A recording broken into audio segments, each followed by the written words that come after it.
All right, it is September 28th, 2025. It is about 10:45 a.m. You're looking at Route 64 West, and you can hear from that engine. That means that the Carrie Ellen is running. I have just left Lake Hopewell. Now, it's kind of unhappy because, that place was so good to me. It healed me up. It also taught me something, important stuff.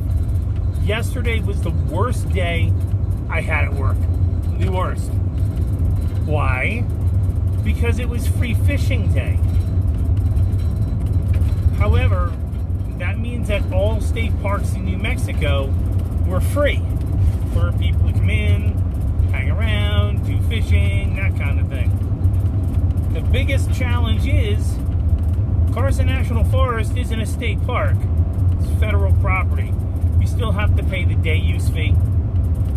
And then, if you don't have a fishing license in New Mexico, you can't fish. Yeah, I know, buddy. I must have repeated that 427 times yesterday. Excuse me. Again, the big challenge was, some people wanted to give me snot. And since the one thing we've learned is I don't like people, I was awful hard to maintain some control over there, huh?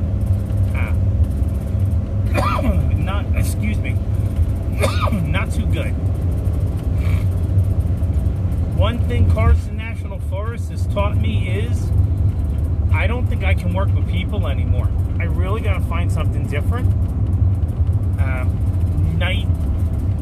Night work at a hotel, security guard at night, something, anything that will keep me away from people for the most of the day and allow me to do the job I need to do.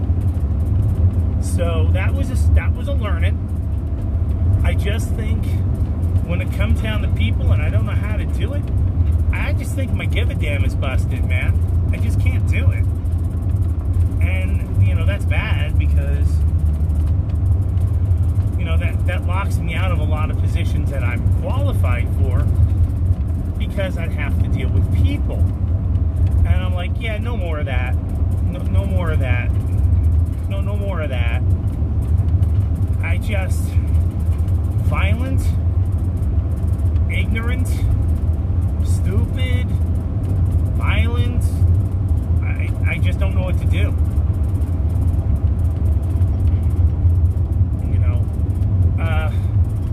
Our next, I keep our destination short. Our next destination, sadly, is in Taos.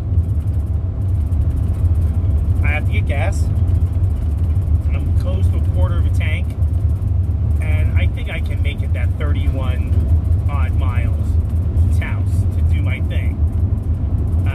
And then I got to go straight through Taos. This is 64, by the way. All those mountains and everything else, this is 64. Taos will put me on the 68. 68 will take me to Santa.Fe, which is, I think, what my next stop is going to be. There's a couple of campgrounds there. And I'm sure one can figure out how to put me up for a night or two. No big deal. And then after that, I just don't know. It's been weird because I'm in New Mexico. And I'm going, do I want to, go to Santa Fe? Never saw it before. Okay. Then I'm a geek. Do I want to go to Alamogordo? Oh, that would be interesting. Go see the test range, right? That might be fun. Then, of course, another hermit said, well, you're close enough to Roswell. It's about 250 miles. So, I don't know. I just don't know what we're going to do.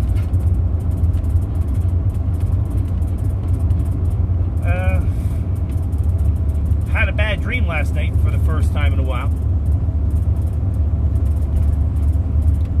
And I got to stop soon because as soon as I find a pull-off, I got a window that's rattling. It's just driving me nuts. So, a bad dream I had was that I was driving like this. Okay. No big deal. Everything's good. And everything went to white. Like, you know, you were in a snowstorm. And then after I went into that snowstorm, you know, when my eyes opened up, the big challenge for me was that I was laying in a hospital bed. And there were, I looked at my left arm, there's tubes in my arms. I can't read them because I can't find my reading glasses. I can't find Bodhi, right? I'm like, uh-oh.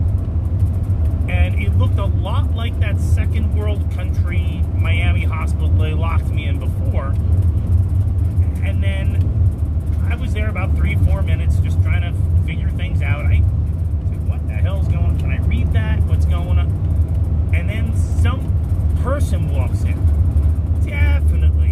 Definitely could see unskilled and unaware of it. Definitely was the wrong demographic, just like in South Miami. And I said to her, what do you do? And she starts grabbing my arm. And I said, what are you doing? And she just spits out, dirka, dirka, dirka, dirka. And I whacked her in the head and I said, not doing this. Nobody's hurting me. Started to try to pull the lines out of my arm. This woman's now on the floor, looking like, you know, somebody just showed her how electricity worked. And, you know, she was from sub-Saharan Africa. And I heard a voice. And it was, Carl, stop it. So I start looking around for who's got this voice. Guess who it is? Yup, there's Carrie, sitting in a chair, about 15 feet from me. She said, stop it. She said, she's just doing her job. I said, I can't even understand her. Nobody's going to hurt me again. Not happening. And she said, you need to just settle down. You've been sick. I said, oh, no, duh. Don't you remember when I came home sick to help you? Remember? And she just kind of shook her head. And she said, no, honey, you've just been sick. And I said, oh, you mean the cardiothoracic embolism, or the rapid onset venous insufficiency, or the infections? I mean, where do you want to start? She said, don't worry about it. Greg's on his way. Greg is our prior therapist. I was like, I don't want to talk to this guy. He's part of the problem.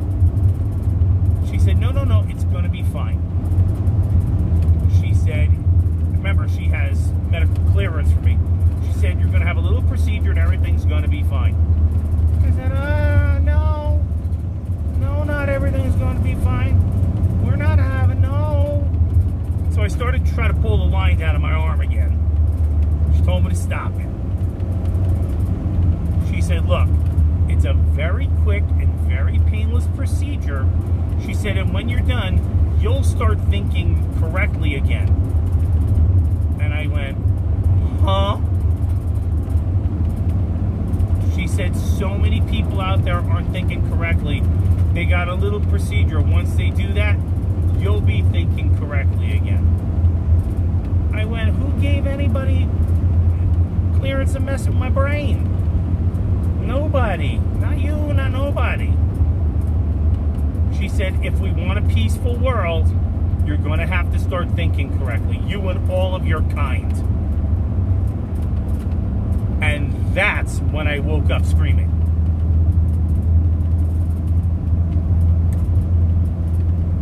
That was interesting, don't you think? Where was Bodhi? I don't know. I couldn't find him. I couldn't see him. He's right here next to me. But it was very scary. It's just a simple procedure, and then you'll be thinking correctly. Oh boy, that was tough.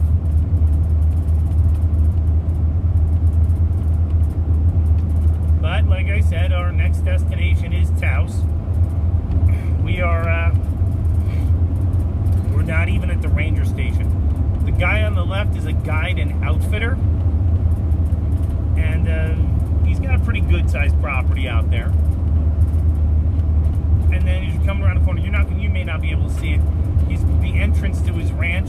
He's got a mannequin hung, and it says, "We do it the old way."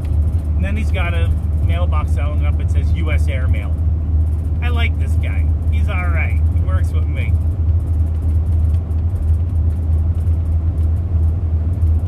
But that's all we got going on so far. Is we got to go to Taos. We got to get gas. I don't have to go to the Walmart. I don't have to go to the grocery store. I'm just going to move through Taos as effortlessly as I can. Okay. And then after that, it's about another 70 miles to Santa Fe. And then once I get to Santa Fe, I'll stop, get the phone. We'll figure out what the best campsite is. I looked at a couple the other day. One said it was a great site and it was nice people.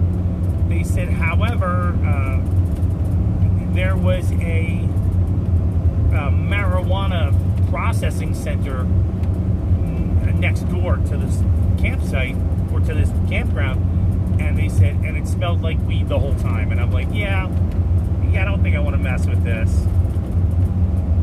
You know, that's the one thing I can say about New Mexico.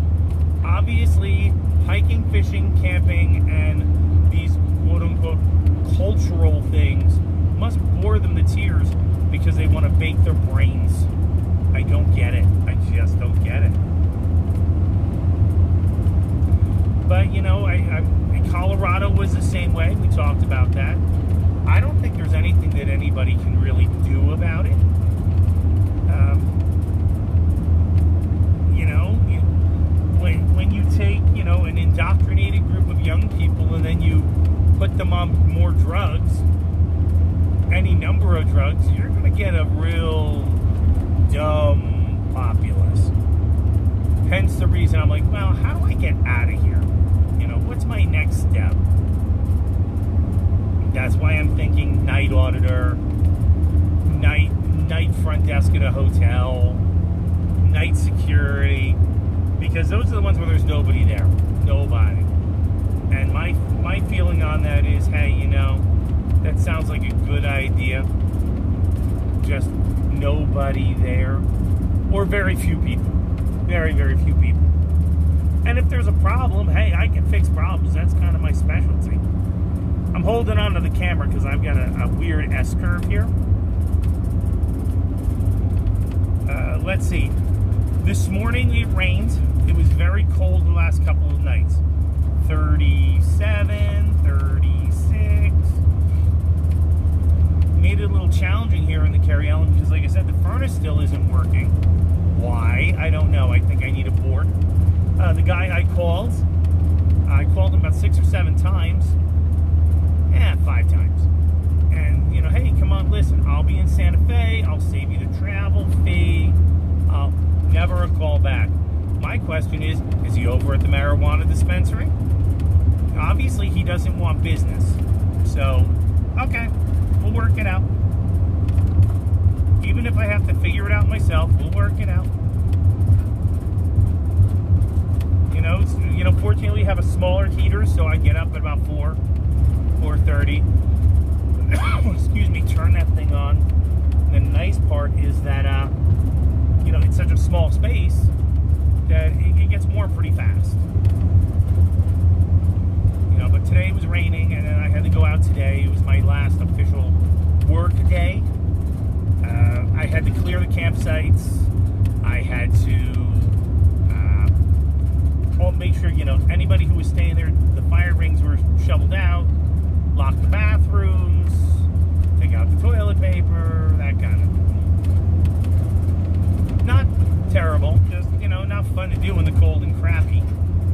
And, you know, I had a couple of people that were giving me some troubles, and, you know, what they didn't realize is that they didn't give me troubles, they encountered trouble. Since I don't like you anyway, that was really tough for them. Hang on, we are going up a hill. Hang on. I'm trying to keep the RPMs below 2,500. Remember, I still have a busted coil, so I'm just trying to, sneak around quietly.